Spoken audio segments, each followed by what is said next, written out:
Ngozi never imagined that the day she said "I do" would slowly become the day she began to disappear. At first, Chinedu was everything she dreamed of. He laughed loudly, carried her bag, called her my queen in public.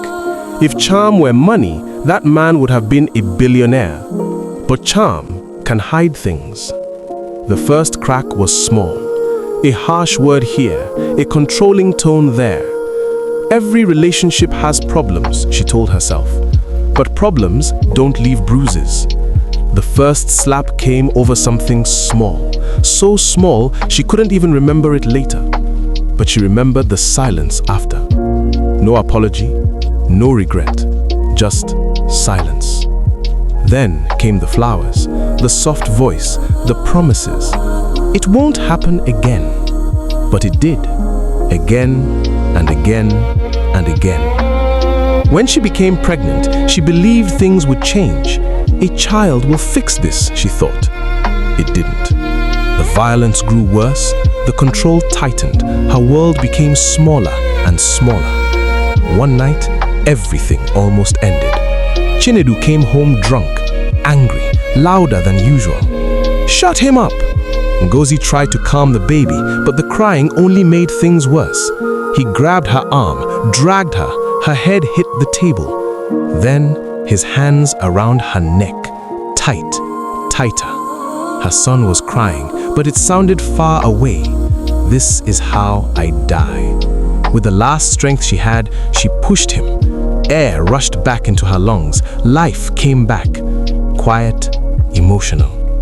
That night, she didn't sleep. She sat in a corner, holding her son, listening to the man who almost killed her snore peacefully.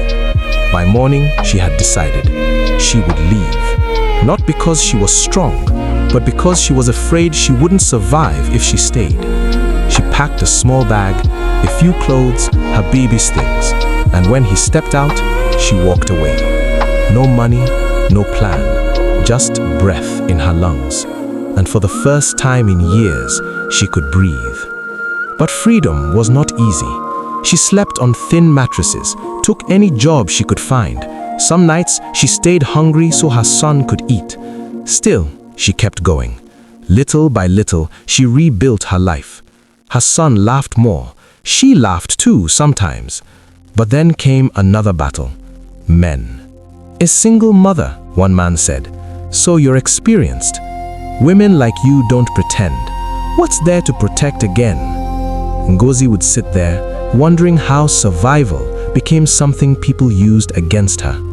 They called her loose, said no man would marry her, tried to take advantage of her. One man said, "Let me enjoy first, then we'll think about marriage." Ngozi smiled and said, "If I've already lived life, why are you trying so hard to join it?"